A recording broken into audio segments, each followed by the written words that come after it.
Hi guys, I'm back again today with another reaction video, and we are checking out Ahmed Deedat. Muslim countries still have slavery today, so I don't know if he's saying or he's being asked, but we're gonna find out. So before we do start, don't forget to subscribe if you haven't already. Click that bell button so you're notified whenever I do upload a video. So guys, let's go.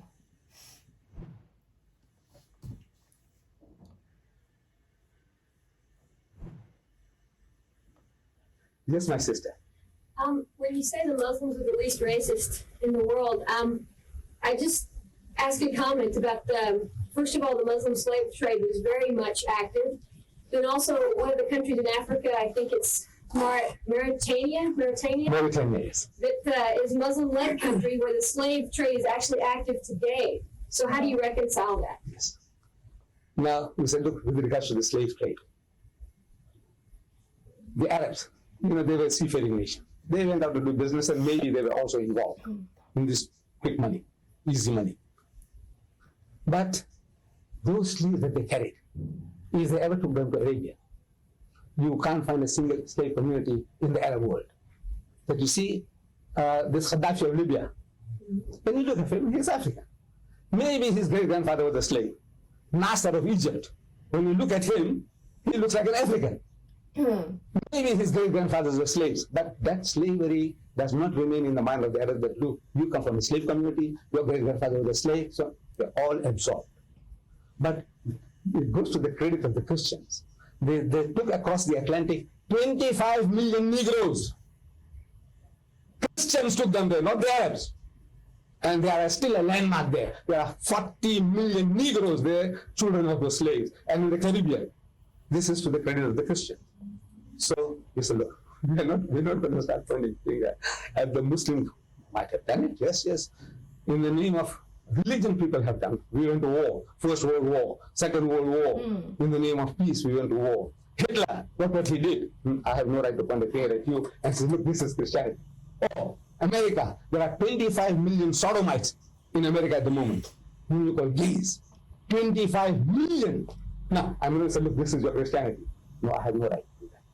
As you have no right to point. I said, look, Mauritania, look, I don't know. Maybe in their culture, the damn thing still exists.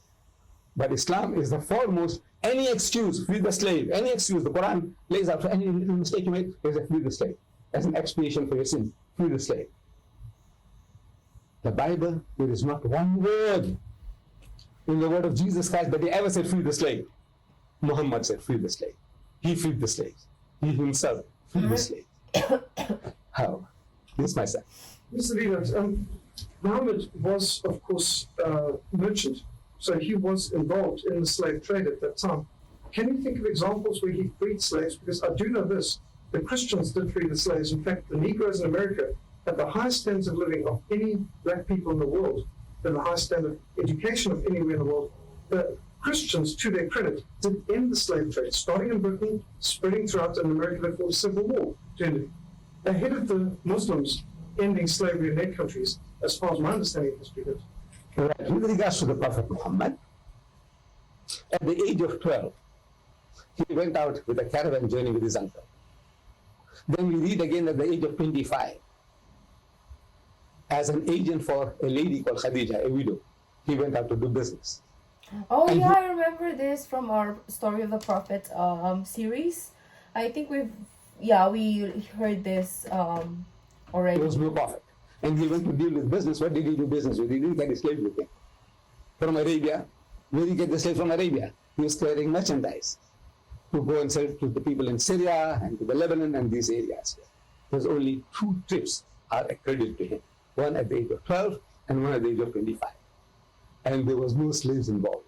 We know this for a fact. There were no slaves. There were slaves in Arabia. Yeah, but there were no slaves in his caravan. No, there were no slaves in his caravan. You're sure? Yeah, I'm sure. So, at the age of 40, for the first time, God Almighty communicates with him. Prior to that, he was an ordinary businessman, as you say. Businessman, camel driver.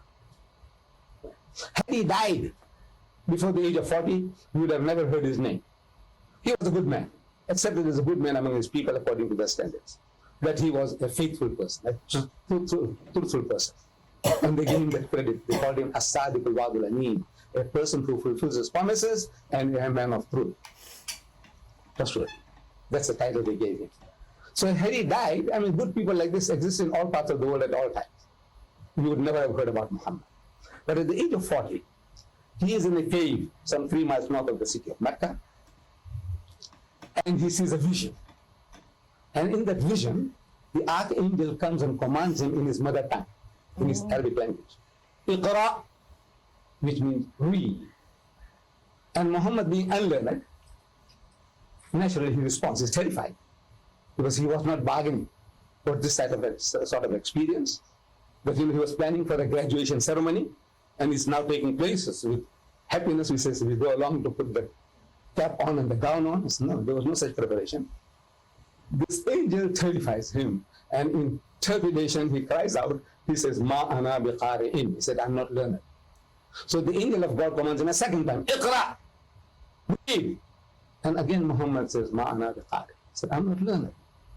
The third time the angel of God embraces him hard and says, Iqra bismi rabbika allazi khalaq. So read in the name of thy Lord and Cherisher who created. So now Muhammad grasps that what he was required to do was to repeat. Because this Arabic word Iqra means to read, to recite, to rehearse, to repeat. So he repeated the words, Iqra bismi rabbika allazi khalaq. So read in the name of the Lord and Cherisher who created. So he said, Iqra bismi rabbika allazi khalaq. So khalaqa al-insana min alaq. Says, he who created man from a mere clot of congealed blood. So he says, khalaqa al-insana min alaq. So Iqra wa rabbuka al-akram. So read, and thy Lord is most bountiful. So he said, Iqra wa rabbuka al-akram. So allazi allama bil qalam. So he who taught the use of the pen. So he says, allazi allama bil qalam. So allama al-insana ma lam ya'lam. So he taught man that which he knew not. So he says, allama al-insana ma lam ya'lam. These were the first 5 verses that he heard. And as soon as the angel departed, terrified, sweating all over, he runs home 3 miles south to Mecca to his dear wife, Khadija, and he says, cover me up, cover me up. There's something terrible has happened. So she covers him up. When he gets out of his excitement, he explains to her what he had seen and what he had heard, saying that something has gone wrong with him. Now, this is not the way impostors behave. An Arab telling you that he ran home to his wife is the most despicable thing for an Arab to confess. Muhammad confesses, I ran home to my wife and I told her, cover me up, and this was his reaction. These were the first 5 verses. And subsequently, during the next 23 years of his prophetic life, according to the needs of the time, according to the problems that cropped up, he was given verses, chapters, which are now recorded in the Quran, this Quran here. So,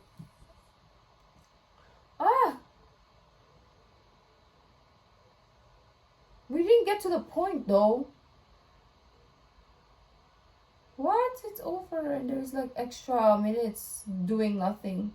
Like there's just a blank 1 minute where anyways, thank you whoever uploaded this video, but I feel like of course this is not the full speak or the answer to the question, right? So it's gonna be more in depth, but it didn't answer the question. This video gave us, obviously, Muslim countries still have slaves today. Like, that's the question. It's an assumption that Muslim countries have slaves today. But obviously, Ahmed Deedat's answer is like, it's impossible. Like, no, there's none. That is just the Westerners pointing fingers, right? So he kind of answered that part, but then the second part of the question where the man asked, I think he's a reverend or a pastor, the one who asked second, he didn't really get into the answer yet. But anyways, that is my fault because the title of the video is gonna answer just that part. So anyways, I hope that made sense. At least we got I kind of like assumed an answer already before getting into this video, of course, right? So let me know what you guys think though in the comment section down below. If you like this video, don't forget to give this video a thumbs up, subscribe if you haven't already. I'll see you in the next video. Bye.